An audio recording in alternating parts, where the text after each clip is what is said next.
Welcome to the Rich and Rob Show, everybody. I'm Rob. And I'm Rich. Today we've got a little bit of food for thought about racial representation and redistribution of wealth. I was just thinking about some things, and I've heard some people complain about this on occasion, and I just wanted to make a point, Rich. Is when TV shows and commercials show an unusually high mix of people and couples that aren't representative of the population. Some people think the cast should be reflective of what we see in society, percentage-wise, marriage-wise, and whatnot. You know, in real life, most black folks marry black folks, white folks marry white folks, and all that.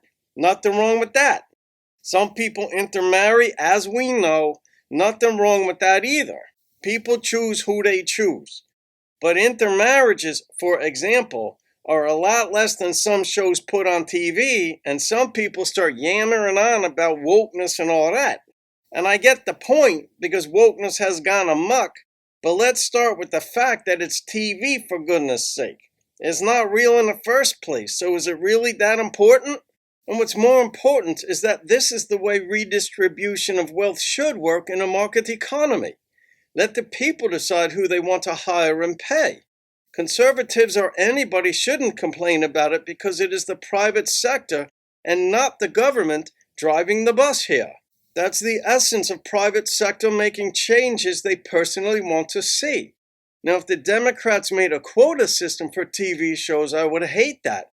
But that's not what's going on here.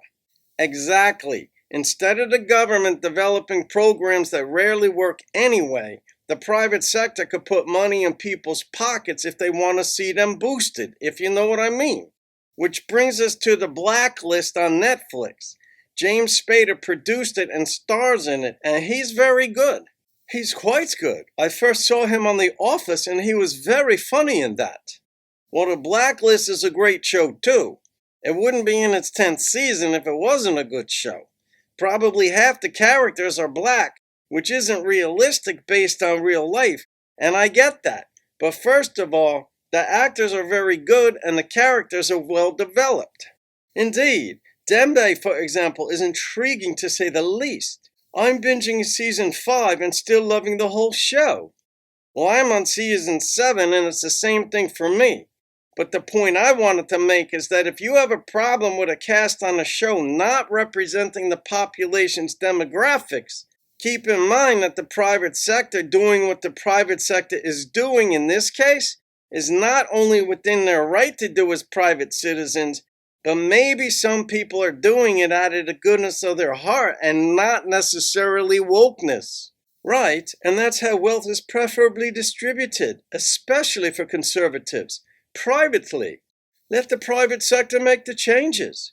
If a company wants to get black folks paid as a means of hooking them up, instead of seeing it as some sort of negative social activism, enjoy the ride.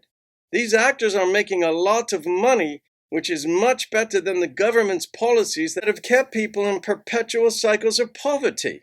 Well, it's a simple point, and I hope it made sense, people. I'm happy when people succeed, and the actors on this show are crushing it.